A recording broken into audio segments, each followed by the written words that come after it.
뷰티 인사이드라는 영화 저도 보지 못했지만 이 영화를 소개하는 것을 보았어요. 보니까 남자 주인공이 자고 나면 어떻게 돼요?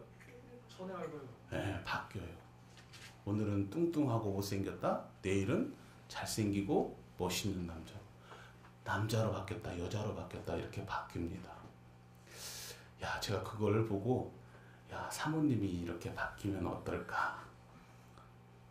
웃으시는 분들은 좀 속마음이 있는 거예요. 내 남편이 이렇게 매일 바뀌면 어떨까? 나는 좋게 생각한다. 손 들어보세요. 생각만 해도 너무 기쁘세요? 그런데 제가 생각해 보니까 한두 번은 괜찮을 것 같아요. 그런데 매일 아침마다 새로운 여자가 내 침실에서 일어난다면 와, 이건 정말 너무 힘들 것 같더라고요.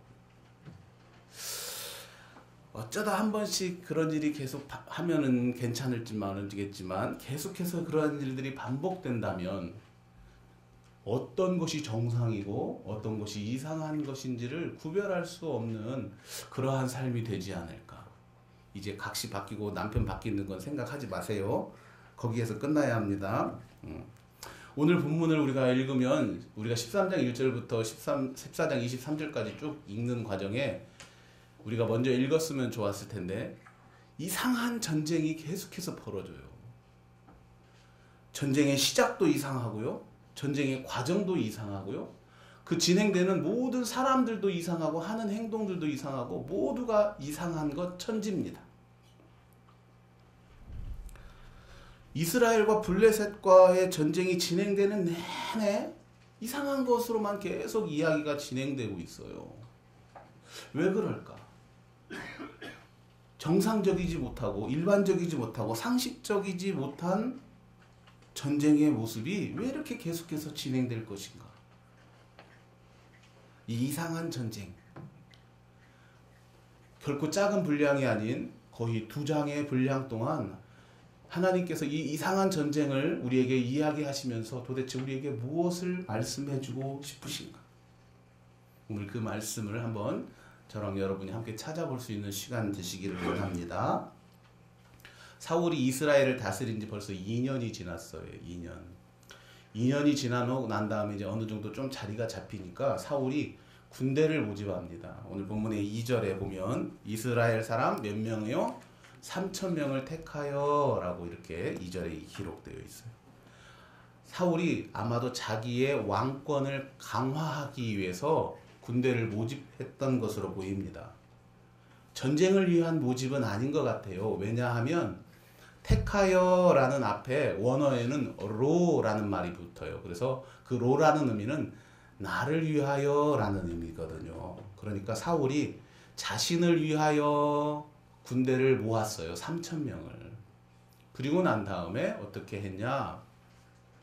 자기가 2,000명을 데리고 있고 아들 요나단에게 1,000명을 데리고 있으라라고 말했어요. 그런데 요나단이 이상한 일을 벌입니다. 뭐예요? 게바라는 곳에 블레셋 주둔군이 있었는데 그것을 공격해버리는 거예요. 갑자기 1,000명의 군대가 생기니까 얘가 무서운 줄 몰라서 그렇는지 블레셋이 주둔하고 있는 주둔군을 1,000명의 군대를 가지고 공격해요. 그런데 성경은 아빠하고 상의를 했다든지 아버지 사울왕하고 무슨 전략적으로 무슨 이유 때문에 왜 그 주둔군을 전쟁을 벌여서 전투를 벌였는지 이유가 전혀 나오지 않고 그저 뜬금없이 아빠 사울에게 요나단이 1,000명의 군대를 받았는데 그냥 게바에 머무는 주둔군을 쳤더라 이렇게 이야기를 합니다. 그리고 다 몰살시켜 버립니다. 좀 상식적으로 이해가 되지 않아요. 어린아이도 아니고 그쵸? 아버지가 1,000명의 군대를 물려줄 정도로 맡겨줄 정도면 그 군대를 다스릴 수 있을 정도의 지적인 것이나 군사적인 역량이 있을 거라고 생각을 했었을 텐데 그저 주둔군을 쳐버립니다. 여러분 왜냐면 이 블레셋이 주둔군을 두었다는 것은 무엇이에요? 이스라엘을 통치하기 위해서 많은 수는 아니어도 군대를 이스라엘 내에 주둔시켜 놓고 이스라엘을 통치하려고 그러는 것이잖아요. 그러면 그 주둔군만 다 죽이면 이스라엘이 해방되나요? 아니죠. 그 주둔군을 못 치는 이유는 그 뒤에 누가 있기 때문에, 블레셋이 있기 때문에 못 치잖아요. 아니나 다를까. 이 무모하고 이해가 되지 않는 요나단의 행동이 블레셋 본 진영의 국가에 소식이 전해집니다. 급보로. 수비대 침략당함. 긴급 뭐예요? 후원군, 동원군, 지원군 요청 바람. 이것을 듣고 사울이 깜짝 놀라요.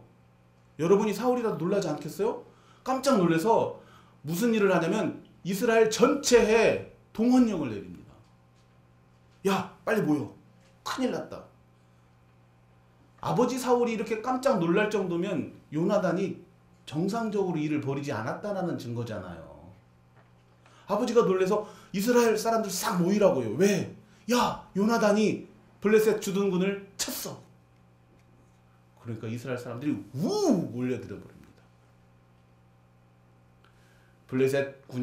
블레셋의 주둔군이 쳐들어서 수비대가 몰살당했다는 소식을 블레셋 나라에서 알아듣고 이제 거기서도 어떻게 돼요? 지원군이 이스라엘 향해서 오고요.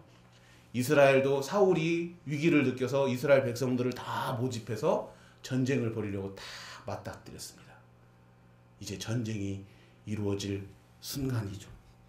그런데요, 이스라엘 백성들이 블레셋 사람들을 보고 기겁을 해버립니다.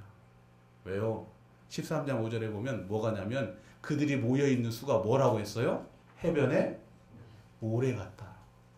한번 싸워볼까? 와, 요나단이 왕자잖아요. 왕자님이 야, 블레셋 수비대를 그냥 단숨에 다 물리쳤대. 야, 우리 어떻게 한번 될까? 라고 해서 으차 하고 모였는데, 모여서 전쟁을 하려고 가만히 보니까 이게 상대가 결코 되지 않는 숫자예요. 어떻게 돼요? 기겁을 하죠. 전쟁이 일어날 수가, 자신들이 전쟁을 일으킨다는 그 자체가 불가능해 봅니다. 그러니 어떻게 하겠어요? 이스라엘 백성들이 도망갑니다. 이렇게 하고, 어떤 사람들은 요단강을 건너서 다른 동으로 도망갈 정도로 그렇게 도망가요. 사울 휘하에 있었던 부대원들도 성경에 보면 모두 벌벌벌 떨었다라고 이야기합니다. 전쟁에서 중요한 게 사기인데 그 사기가 어디로 떨어졌어요? 땅바닥으로 뚝 떨어졌어요. 모일 때는 우리 한번 해볼까? 라고 했지만 가서 그 사람들을 보니까 아이고 겁나네. 그럼 그렇지 우리는 블레셋 못 이겨 하고 다 꽁무니를 빼고 도망간 상태였죠. 전쟁이 불가능합니다. 그런데 그것뿐만이 문제가 된 게 아니에요. 그거보다 더 커다란 문제가 있어요. 무슨 문제냐면 무기의 문제예요. 무기. 여러분 우리 13장 19절 앞에 있는 화면에 있는 글입니다. 한번 읽어보실래요? 시작. 그때 이스라엘 온 땅에 철공이 없었으니 이는 블레셋 사람들이 말하기를 히브리 사람이 칼이나 창을 만들까 두렵다 하였습니다. 와, 블레셋 사람들이 바보가 아니에요. 이스라엘 안에서 무엇을 못 만들게 해요? 창, 칼을 못 만들게 철공들을 아예 다 데려간 거예요. 이스라엘 안에서 철을 다룰 수 있는 사람이 한 명도 없어요. 그래서 성경에 보면 보습이나 삽 같은 것을 이렇게 만들려고 해도 어디로 가야 돼요? 블레셋으로 부서지면. 그러니까 철공이 하나도 없는데 철제 무기가 있겠어요, 없겠어요? 성경 보면은요, 누가 가지고 있냐면 딱 두 사람이 가지고 있어요. 철무기를. 누구요? 사울하고 요나단. 전쟁 가능해요? 불가능해요. 요나단이 저는 이해가 안 가요. 도대체 무슨 생각으로 수비대를 공격했는지. 그냥 젊은 혈기로 공격을 했는지, 아니면 잘못 생각으로, 잘못 판단으로 공격을 했는지, 아니면 어리석어서 바보라서 공격했는지 모르겠어요. 하지만 사울 입장에서는 어때요? 왕이잖아요. 그러니까 전쟁을 치러야 할 거 아니에요. 어떻게든지 전쟁을 치러야 됩니다. 그런데 그것이 문제가 아니었어요. 또다시 문제가 생깁니다. 자, 13장 8절이죠. 같이 읽어봅니다. 앞에 시작. 사울은 사무엘이 정한 기한대로 이레 동안을 기다렸으나 사무엘이 길갈로 오지 아니하매 백성이 사무엘에게서 흩어지느니라. 사무엘 제사장이 와서 전쟁을 하기 전에 제사를 지내줘야 되는데 사무엘이 오질 않는 거예요. 그러니까 사무엘을 기다리라고 이래 동안 하루 이틀 사흘 나흘 다 하루 이틀도 아니고 전쟁을 코앞에 블레셋 군대가 있는 상태에서 일주일을 기다리니까 그것이 시간이 얼마나 길게 느껴졌겠어요. 그러니까 사람이 한 명씩 계속 더 도망가는 거예요. 나중에 보면 몇 명 남았냐면 600명 남아요. 다 도망가 버리고. 전쟁이 불가능해 보입니다. 그렇게 모였던 사람들이 다 도망가니까요. 사울은 하다못해 어쩔 수 없이 자신이 사무엘을 기다리다 못해 제사를 지냅니다. 그런데 이것 또한 문제가 되는 거죠. 오늘 본문 13절 14절이죠. 13장 14절 다시 한번 같이 읽습니다. 시작. 지금은 왕의 나라가 길지 못할 것이라 여호와께서 왕에게 명령하신 바를 왕이 지키지 아니하였으므로 여호와께서 그의 마음에 맞는 사람을 구하여 여호와께서 그를 그의 백성의 지도자로 삼으셨느니라 하고 사울이 제사를 딱 지내고 딱 손을 씻으니까 사무엘이 딱 오는 거예요. 그러면서 이 말을 해요. 이 말은 무슨 말이에요? 결국은 사울이 왕에서 어떻게 됐다고요? 쫓겨나 잘렸다는 얘기예요. 더군다나 오늘 본문에 마지막에 삼으셨느니라 이게 미래형이에요? 과거형이에요? 과거예요. 이미 삼아버렸다라고 얘기하는 거예요. 이게 사울한테 와서 사울 이미 하나님이 다른 사람 왕으로 삼았거든 이거예요. 여러분이 사울이라면 전쟁할래요 안 할래요? 저 같으면 못하겠어요. 이미 군대는 다 도망갔지. 앞에 군대는 블레셋 사람들은 뭐 해변의 모래처럼 헤아릴 수 없을 만큼 많지. 사무엘 선지자는 와서 뭐라고 해요? 왕이 끝났대요. 왕이 끝났다고 말하잖아요. 여러분이 사울이라면 어떻게 하겠어요? 전 짐 싸갖고 집으로 가겠어요. 나 왕 안 할래. 어차피 자기가 왕이 된 이유는 누구 때문에 왕이 됐어요? 하나님이 기름 부어서 왕이 됐잖아요. 아무것도 몰랐잖아요. 그런데 어느 날 갑자기 사무엘을 만나고 기름 부어가고 난 다음에 자기가 기다리다 보니까 어떻게 될지도 모르는데 제비 뽑아서 자기가 왕 됐잖아요. 본인이 잘 알지. 자기가 어떻게 왕이 됐는지 자기 아무것도 안 한지를 알잖아요. 그런데 사무엘 선지자가 다시 나타나서 야, 너 말고 다시 왕 세웠어. 그러니까 알아서 해. 전쟁의 상황도 전쟁 치러봤자 죽게 생겼어요. 자기가. 그 전쟁 치러봤자 어떻게 사울이 다 이기고 살아나겠어요. 여러분 같으면 돌아보니 600명 남아있잖아요. 앞에는 모래같이 많지요. 사무엘은 와서 너 이제 왕 아니야. 새로 왕 이미 세웠거든 이라고 말하면 여러분 전쟁하시겠습니까? 저 같으면 전쟁 못해요. 사울이 가만히 생각해보니 어떤 생각이 들어요? 참 한심하죠. 자기가 왕 된 지 얼마나 됐어요? 2년도 되지 않았잖아요. 그래서 이제 뭐 한번 해보려고 근위대원을 뽑아서 좀 어깨에 힘도 주고 나 왕이야 라고 하면서 한번 해보려고 하는 그 순간 모든 것이 엉망이 되어버렸습니다. 그래도 이스라엘에서 처음으로 하나님이 세웠던 왕인데 말입니다. 모든 게 엉망이죠. 요나단은 적의 수비대를 자기한테 말도 하지 않은 것처럼 쳐버리지요. 블레셋 군대는 엄청난 군대를 모집보고 쳐들어오지요. 사무엘은 정말로 이래 동안 오지도 않다가 제사 끝내자마자 오지요. 그 다음에 오고 난 다음에 하는 말이 너 왕 잘렸다라거나 하지요. 전쟁도 패할 것이 분명하고 모든 상황에 더 이상 사울이 힘을 가질 수 있는 게 모든 조건이 안 돼. 근데 여기서 또 이상한 일이 벌어집니다. 아들 요나단으로부터. 요나단이요. 이스라엘에서 어느 누구도 모르게 자기 무기를 들고 있는 한 사람만 데리고 블레셋 진영으로 쳐들어갑니다. 조금 무모해 보여요. 제가 보기에는 한 20살 정도 먹어 보이는데 정말로 자기 목숨이 귀한 줄도 모르는 것 같고요. 전쟁의 전자도 모르는 친구 같아요. 누가 봐도 어리석고 바보스러운 행동 아닌가요? 모든 사람들이 다 전쟁에서 무서워서 도망가고요. 아버지 사울도 어떻게 할 줄 몰라서 가만히 손들고 있는데 자기가 자기 무기를 들고 있는 딱 2사람만 어디로 들어간다는 얘기예요. 블레셋 진영으로 쳐들어간대요. 그런데요. 이 요나단이 블레셋 군대를 쳐들어가려고 하는 그 이유, 이 자신감, 이 엉뚱한 자신감이 사무엘상 14장 6절에 나와 있습니다. 한번 보실래요? 같이 읽습니다. 시작. 요나단이 자기의 무기를 든 소년에게 이르되 우리가 이 할례 받지 않는 자들에게로 건너가자. 여호와께서 우리를 위하여 일하실까 하노라. 여호와의 구원은 사람이 많고 적음에 달리지 아니하였느니라. 야, 참 믿음 대단합니다. 그쵸? 근데 제가 보기에는 개인적으로 전혀 칭찬해주고 싶지 않아요. 전혀 칭찬해주고 싶지 않아요. 말도 안 되는 전투 아니에요, 여러분. 아니, 하나님이 구원해 주실 것입니다. 구원은 사람의 많고 적음이 있지 않습니다. 틀린 말은 아니에요. 하지만 너무나 일반적이지 못하잖아요. 상식적이지도 않잖아요. 이 믿음으로 만약에 우리가 살아간다면 매일매일 여러분 아침마다 일어나는 새로운 남편과 사는 것보다 더 무서울 거예요. 여러분, 이렇게 무모한 게 우리의 삶인가요?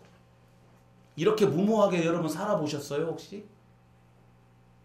해변의 모래 같은 사람들을 상대로 단 두 사람이 가서 전쟁 한번 벌이자고 여러분 해본 적이 있으세요?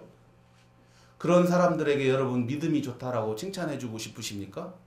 도대체 모르겠어요. 하나님이 이 말씀을 가지고 우리들에게 야, 너희들도 요나단 같은 믿음을 가지고 살아? 라고 정말 하시고 싶었는지, 너 요나단 같은 믿음으로 진짜 둘이더라도 이런 믿음으로 그냥 해변에 모래 같은 사람이 있어도 열심히 가서 막 전쟁 질러 그렇게 해서 이겨? 과연 이것으로 이야기를 하고 계시는지. 한술 더 떠서 여러분 그 다음 7절에는요 무기를 든 자도 이렇게 말하고 있어요. 같이 한번 읽어보실래요? 시작. 무기를 든 자가 그에게 이르되 당신의 마음에 있는 대로 다 행하여 앞서가소서. 내가 당신과 마음을 같이하여 따르리이다. 야, 옆에 친구도 조심해야 돼요. 아니, 한 사람이 무모하면 한 사람은 좀 적정해야지. 사업에서 망하는 가장 큰 이유가 부부가 똑같으니까 그래요. 한 사람이 무모하면 한 사람이 말려줘야 돼, 옆에서요. 근데 오늘 요나단이 정말 제가 보기엔 너무 무모해요. 저만 그렇게 생각하세요, 여러분? 야, 그냥 이분이 믿음이 너무 좋다. 여호와께서 우리를 위하여 일하실까 하노라. 여호와의 구원은 사람이 많고 적음에 달리지 아니하였으니까 우리가 달려가서 우리 둘이 명이라도 분명히 저 모든 블레셋 사람들을 다 쳐서 죽일 수 있을 것이다 라고 생각하는 그 자체가 말입니다. 제가 줄 수 있는 요나단의 믿음은 좋은 점수가 아닙니다. 너무 무모하기 때문에, 정상적이지 않기 때문에. 그런데 이 급박한 상황에서 요나단은 더 이상한 일을 합니다. 어떻게 보면 좀 우습기까지도 해요, 여러분. 사무엘상 14장 9절이죠. 우리 같이 한번 본문을 9절과 10절 계속해서 연이어서 읽어보겠습니다. 시작. 그들이 만일 우리에게 이르기를 우리가 너희에게로 가기를 기다리라 하면 우리가 있는 곳에 가만히 서서 그들에게로 올라가지 말 것이요. 그들이 만일 말하기를 우리에게로 올라오라 하면 우리가 올라갈 것은 여호와께서 그들을 우리 손에 넘기셨음이니 이것이 우리에게 표징이 되리라 하고. 자기들끼리 뭐라고 하냐면요, 그 두 사람이 밑에서 야, 블레셋 사람들 앞에서 우리가 보이는데 걔들이 우리 보러 야, 니들 올라와. 아이고, 2명 왔네, 일로 와라. 이러면 하나님이 우리 보러 블레셋 사람들을 다 준다니까 우리가 올라가고, 야, 너 기다려, 내가 내려갈게. 이러면 하나님이 안 그러니까 우리 그냥 계속 기다리라. 자기들끼리 해요. 성경 어디에도 하나님이 그렇게 해라 라고 하지도 않았어요. 허락하지도 않았어요. 묻지도 않았어요. 그냥 자기들끼리 그렇게 하는 거야. 고작 2명이 블레셋을 공격하면서 요나단이 그 자신의 자신감이 어떻게 해요? 블레셋 사람들이 어떻게 대답할 건지에 대해서 공격을 할 것인지 말 것인지를 이야기를 하고 있어요. 전혀 정상적이지 않아요. 여러분, 전쟁이 그렇게 하는 거예요? 아니잖아요. 철저하게 계획을 짜고 철저하게 준비를 하고 오랜 몇십 년 동안 준비를 해서 전쟁을 벌여도 잘못되는 게 전쟁이에요. 그런데 지금 뭐예요? 꼭 어린애들 장난같이 무슨 땅 따먹기 식으로 지금 하고 있는 것 같아요.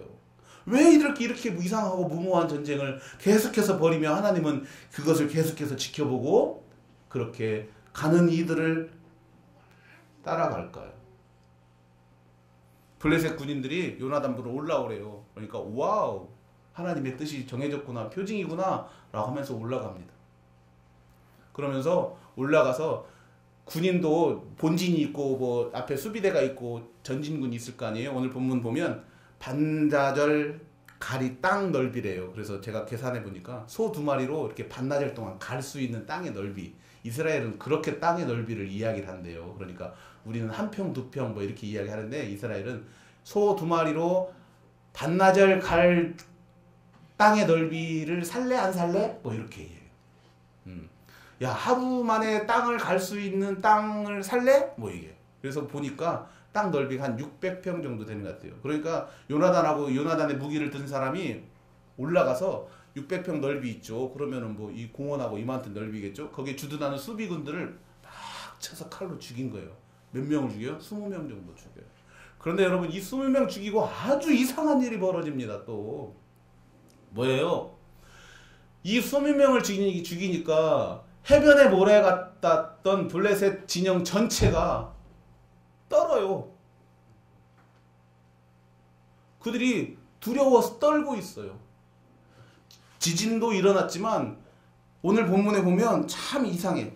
14장 15절이죠. 우리 같이 한번 읽어보실래요? 시작. 들에 있는 진영과 모든 백성들이 공포에 떨어. 여러분 20명 죽으니까요. 해변에 있는 모든 그 모래 같았던 사람들이 뭐 어떻게 떨어요? 공포에 떨었대요. 그리고 부대와 노략군들도 떨었으며 땅도 진동하였으니 이는 큰 떨림이었더라. 이야, 전쟁에서 20명만 죽이면 끝나나 보네요. 그렇죠? 2명이 올라가서 20명을 죽였는데요. 블레셋 전체 진영이 벌벌벌 떨고 있어요. 이해가 되지 않잖아요. 200명 죽은 것도 아니고 2000명도 죽은 것도 아니고요. 처음에 쳐들어왔을 때 블레셋이 보병이 3만이었어요. 근데 그 3만 중에 20명이 죽었는지 살았는지도 모르겠네, 제 같으면. 근데 그 적은 숫자가 죽었다고 블레셋 전체 진영이 벌벌벌 떨리고 있어요. 이상하지 않아요? 성경이 전체적으로 계속 이해가 안 돼, 저는. 그러면서 블레셋 진영 전체가 시끌시끌해요. 14장 16절입니다. 같이 한번 읽어보실래요? 시작. 베냐민 기브아에 있는 사울의 파수꾼이 바라본즉 허다한 블레셋 사람들이 무너져 이리저리 흩어지더라. 야, 요나단하고 2명이 올라가서 20명 죽였다고요? 사울의 진영에서 이렇게만 바라봐도요, 막 거기가 막 흩어지고 막 이러고 있는 거예요. 긴급하게 부대를 사울이 점검해 봅니다. 그러니까 몇 명이 빠졌어요? 2명이 빠졌어요. 오, 2명이 없어졌네? 야, 그러면 저 부대로 간 사람이 아무래도 요나단과 그의 무기를 든 자인가 보다. 우리도 빨리 가자. 라고 하면서 사울이 아히야라는 제사장을 찾습니다. 왜요? 가기 전에 무엇을 하려고? 제사를 지내고 가려고. 그런데 보니까 그 블레셋 진영이 너무나 더 막 혼동되는 거예요. 그러니까 기다릴 것 없이 빨리 군대를 데리고 블레셋 진영에 가봅니다. 세상에. 도착해보니까요. 뭘 하고 있는 줄 아세요? 블레셋 사람들이요? 그들끼리 싸우고 있어요. 3상 14장 20절입니다. 같이 읽습니다. 시작. 사울과 그와 함께한 모든 백성이 모여 전장에 가서 본즉 블레셋 사람들이 각각 칼로 자기들의 동무들을 침으로 크게 혼란하였다. 참 이런 전쟁 같으면 100번이라도 없어, 저 같으면. 그뿐만이 아니죠. 용병으로 그 전쟁에 참가했던 히브리 사람들도 갑자기 돌아서서 블레셋 사람하고 대응하고 시작한 거예요. 뭐 작전 짠 것도 아니고 그냥 지들끼리 알아서 그렇게 하는 거죠. 전쟁이 무서웠던 몸을 숨겼던 사람들이요, 갑자기 이 소식 듣고 다 나타나요. 3상 14장 22절 시작. 에브라임 산지에 숨었던 이스라엘 모든 사람들도 블레셋 사람들의 도망함을 듣고 싸우러 나와서 그들을 추격하였더라. 이건 분명히 전쟁 얘기가 아닙니다, 여러분. 아주 이상하게 전쟁을 시작했고, 아주 이상하게 전쟁의 과정을 거쳤고, 아주 이상하게 전쟁이 이끌어가면서 진짜 더 이상한 것은 이렇게 해서 전쟁이 이겼다라는 사실이에요. 결코 이길 수 없었던 전쟁이었고, 결코 일어나면 안 될 전쟁이었고, 전쟁에서 그런데 이겼다는 그 이상한 전쟁. 도대체 왜 이 전쟁이 여기에 기록되어 있을까? 저는 이 이상한 전쟁들을 다 이야기하며 설교를 마치려고 합니다. 오늘 저는 설교 중에 계속해서 수도 없이 무모합니다. 이상합니다. 이해가 되지 않습니다. 라고 계속해서 여러분에게 말했습니다. 사람의 생각으로는 도대체 이해가 되지 않아요. 사람의 생각으로는 도대체 이게 너무 무모해요. 전쟁을 일으키면 안 되는 것이잖아요. 그리고 전쟁의 과정도 얼뚱깡뚱하지 않아요. 아니 2명이 올라가서 그 많은 블레셋 사람들을 그렇게 혼란에 빠뜨렸다는 그 자체도 이해가 안 돼요. 왜 이렇게 이상한 것을 뒤로하고 전쟁에 이스라엘 백성들은 승리하며 2장에 걸쳐서까지도 하나님은 이 성경 본문을 우리에게 주시고 계실까? 왜 그러실까? 이 말도 안 되는 과정 속에서 도대체 어떠한 힘이 전쟁을 이끌고 이 과정을 이끌고 있는 것인가? 저는 13장 1절부터 계속해서 읽다가 마지막 14장 23절에서 그 해답을 찾았습니다. 같이 읽어봅니다. 시작. 여호와께서 그날에 이스라엘을 구원하심으로 전쟁이 베다인을 지나니라. 구원하다라는 말은 야사라는 말입니다. 이 말은 구조, 구출이라는 말과 더불어 무슨 뜻이 있냐면 도움이라는 말입니다. 다시 말해서 그날에 이스라엘을 도와주셨으므로 라는 말이에요. 오늘 본문에서 여러분 우리는 전쟁의 시작의 문제에서도 이상해요. 전쟁이 진행되는 과정도 참 이상합니다. 또 승리하는 그것도 정말 이상해요. 사람의 생각으로는, 사람의 지식으로는 모든 정황이 이상하고 모든 것이 무모하고 모든 것이 이해가 되지 않는 것으로 가득 차 있습니다. 하지만 한 가지, 마지막 23절을 읽는 동안 왜 이럴 것이 이해가 되지 않고 무모하고 이것이 이렇게 말도 안 되는 것들이 이상한 일이 아니고 무모한 일이 아니고 이해가 되지 않는 일이 될 수 있는 한마디, 바로 하나님이 도와주셨기 때문이다라는 사실입니다. 하나님이 도움 주시는, 하나님이 도와주시는 삶을 살아가기를 소망합니다. 세상 사람들은 이상하다고 생각하고요. 오늘 제가 본문을 읽었던 것처럼 세상 사람들은 무모한 일이다라고 생각하지만 세상 사람들은 이해하지 않는 일, 이해가 도대체 되지 않는 일이다라고 할 수 있는 그 일을 하나님이 도우시면 된다라는 사실입니다. 이렇게 이상한 일, 이렇게 무모해 보이는 일, 이렇게 이해되지 않는 이러한 일들, 여러분, 저와 여러분의 삶 속에서 많은 경험과 만나시기를 소망합니다. 세상 사람들은 이해하지 않고 세상 사람들은 이상하다라고 생각하고 세상 사람들은 비록 무모하다라고 생각하겠지만 그 안에 하나님이 여러분을 도와주심으로 이상하지 않는 정상적인 일이 되고 무모하지 않지만 바른 일이 되고 이해되지 않지만 이해될 수 있는 하나님의 도우심으로 체험하는 그리스도인의 삶의 모습이 되시기를 소망합니다.